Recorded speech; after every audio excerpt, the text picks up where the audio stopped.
খোলে, বাজার খোলে, আমরা কেনাকাটা করি, ব্যবসায়ীরা ব্যবসা করে, সেই ব্যাংক সারা দেশে আজকে স্তব্ধ হবে।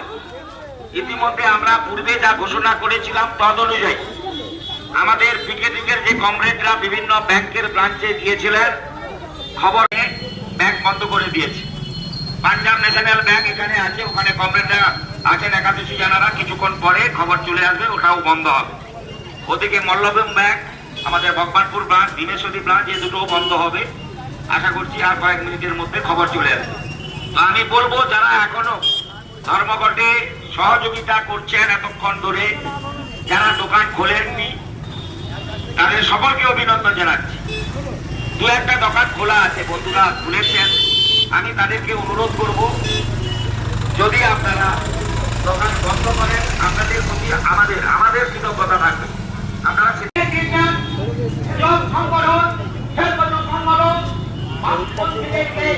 মোকাবিলা করা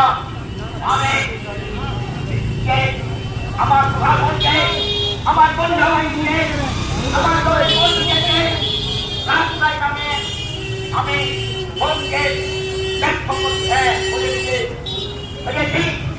আমি তোমার পাশে আমি আছি।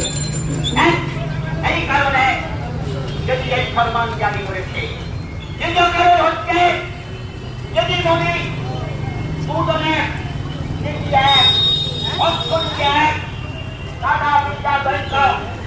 আমার দেশে প্রতিবন্ধীদের সেবা করা, তাই সরকারি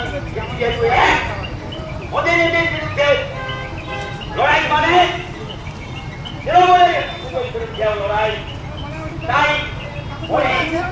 নৈতিকভাবে এই বংশে ভাঙবার সিদ্ধান্ত করেছেন, কিন্তু উনি জানেন না এবারের মন, এবারের ধর্মঘট আর 5টা ধর্মঘট না, ধর্মঘটটা হওয়ার কথা ছিল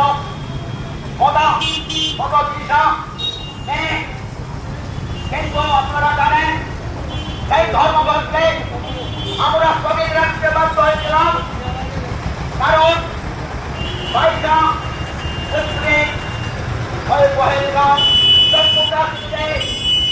সীমান্তের ওপার থেকে অতর্কিত জঙ্গি আক্রমণে যার কোন খবর আমাদের দেশের প্রধানমন্ত্রী আর গোয়েন্দা সংস্থার কাছে ছিল না, তা কেন্দ্র সরকার স্বীকার করেছে। কিন্তু আমরা বলছি বিশ্বাস করছি না, কোথায় খবর ছিল ওদের